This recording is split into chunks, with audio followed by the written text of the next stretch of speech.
Hello नमस्कार साथियों। मैं आपका साथी अशोक अशोक यादव।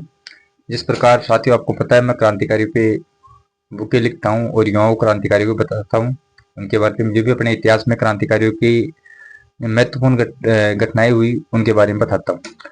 आज इसी कड़ी में मैं आपको एक छोटी सी घटना बताना चाहता हूँ, आप उसको ध्यान से सुनना। साथियों, बहुत कम लोगों को पता होगा, एक उसको लोग बाग सही तरीके से उच्चारण नहीं करते, काकोरी कांड के नाम से एक घटना हुई थी। आज मैं उसी पे बात करना चाहता हूँ कि काकोरी कांड क्या होता।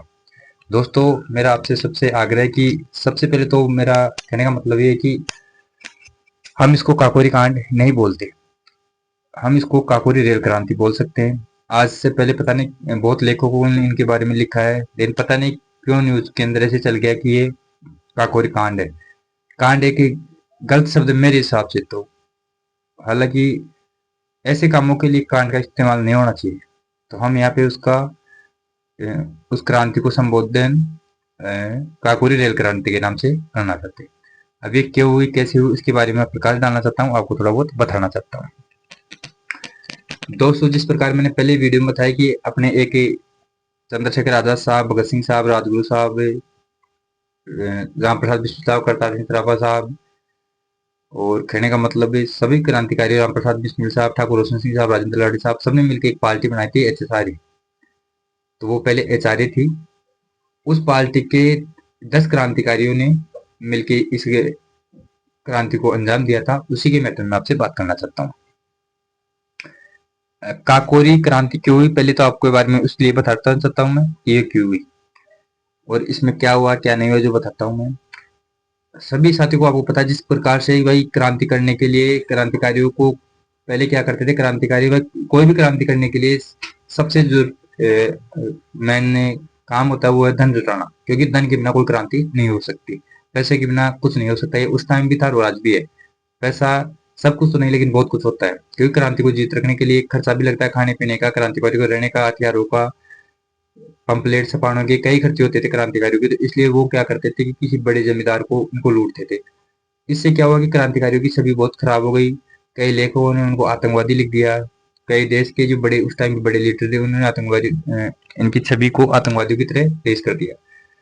तब रामप्रसाद बिस्मिल साहब, चंद्रशेखर आजाद साहब ने सोचा कि हम ऐसा कुछ करें कि आवाम में हमारा मैसेज, हमारा संदेश आतंकवादियों की तरह न जाके एक क्रांतिकारियों की तरह जाए। तब उनको विचार आया कि क्यों ना हम एक ट्रेन है जिसमें हिंदुस्तान का खजाना अंग्रेज लेके अपने वहां पे जा रहे हैं, विदेश में जाएंगे, तो उसी ट्रेन को लूटने की ये प्रक्रिया थी, जिसको काकोरी रेल क्रांति के नाम से संबोधित किया जाता है। ये घटना हुई थी अपने 9 अगस्त 1925 को। स्थान था अपने काकोरी, लखनऊ के पास में। अभी वर्तमान में यूपी के अंदर स्थित है काकोरी रेलवे स्टेशन।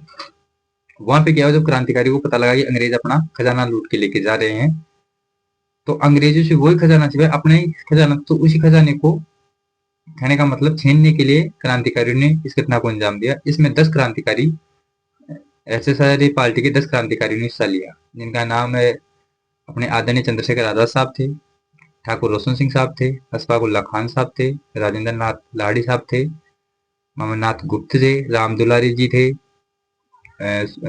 सान्याल जी थे, सचिंद्र नाथ सान्याल जी थे, योगेश चंद्र चटर्जी थे, प्रेम कृष्ण खन्ना थे, मुकुंदी लाल जी थे और राजकुमार सिन्हा जी थे। ऐसे करके ये 10 क्रांतिकारी थे। इन्होंने जैसे ही ट्रेन आई, उस ट्रेन का नाम था 8 head down Saharanpur Lucknow express train. उस ट्रेन को काकोरी स्टेशन के जस्ट निकलते ही ट्रेन को रोका, रोक के अंदर उस ट्रेन में चढ़ गए। चढ़ के उस टाइम क्रांतिकारियों के पास जर्मनी से बने हुए 4 माउजर पिस्टल थे। उस पिस्टल से ही अंग्रेजों के गार्ड थे उनको बंधक बनाया, उन्हीं की पिस्तौल के दम से इनको बंधक बनाया और उस खजाने को लूटा। उसमें एक गोलीबारी में एक आदमी की मृत्यु हो गई क्रांतिकारियों के हाथों में। इस पूरी लूट में लगभग क्रांतिकारियों को 8,000 रुपए के आसपास में धन की प्राप्ति हुई थी। उसके बाद ये उस टाइम की बहुत बड़ी घटना थी, क्योंकि ये सीधा सीधा एक अंग्रेज साम्राज्य के ऊपर तमाचा था क्रांतिकारियों के द्वारा। तो इससे पूरा कहने का मतलब ब्रिटिश साम्राज्य दूध गया, कहने का मतलब उनको तरह तरह भयभीत हो गया कि ये क्रांतिकारी ऐसा भी कर सकते हैं। उन्होंने ऐसी सोची नहीं थी कि ये घटना भी हो सकती है, पर ये घटना हो गई। उसके बाद अंग्रेजों ने धरपकड़ चालू की चारों तरफ। उससे धीरे धीरे कई क्रांतिकारी पकड़े गए। उनमें 4 मुख्य क्रांतिकारियों को उन्होंने फांसी दे दी, जिनके नाम थे आदरणीय राम प्रसाद बिस्मिल साहब, अशफाक उल्लाह खान साहब, ठाकुर रोशन सिंह साहब, राजेंद्र लाडी साहब। चंद्रशेखर आजाद किसी प्रकार से बच गए। बाकी के सान्याल जी, ममनाथ गुप्त जी और रामदुलारी जी, रामनाथ पांडे जी, सुरेश चंद्र चटर्जी, इन सभी को काले पानी की सजा हो गई। 3 क्रांतिकारियों को उम्र कैद की सजा हो गई। टोटल इसमें 18 क्रांतिकारियों को मुजरिम बनाया गया था। तो इस प्रकार साथियों ये घटना हुई थी। काकोजी रेल क्रांति के बाद में एसएसआर पार्टी टूट गई, क्योंकि उसमें से 4 मुख्य क्रांतिकारियों को फांसी हो गई, बाकी को उम्र कैद हो गई, काला पानी की हो गई, और को भी सभी को सजाई हो गई थी, इसलिए थोड़ी पार्टी टूट गई। तो दोस्तों ये काकोरी कांड जो बोलते हैं लोग बाग, मैं इसको गलत मानता हूँ। कृपया आप इसको काकोरी कांड ना बोले, मुझे खुद को पर्सनली अच्छा नहीं लगता। आप जब भी इस काकोरी रेल क्रांति बोले इसको, उससे क्या एक हमें गर्व का एहसास होता है। हमारी क्रांतिकारी कांड नहीं करते थे, वो क्रांति करते थे, तो इसको आप काकोरी रेल क्रांति के नाम से ही संबोधित किया जाए। तो दोस्तों ये घटना थी, उसमें 8,000 रुपए की इनकम हुई थी, और इस प्रकार से उस ट्रेन को क्रांतिकारियों ने अंग्रेजों से छीन के अपने जो हमारा ही धन था उसको वापस लिया था। ठीक है साथियों, आपको मेरा वीडियो अच्छा लगा हो तो लाइक करें, सब्सक्राइब करें, शेयर करें, और किसी युवाओं को जरूर भेजें ताकि युवा इसको देख सके, उनको पता लग सके कि काकोरी रेल क्रांति क्या है। ठीक है दोस्तों, जय हिंद, जय भारत, नमस्कार।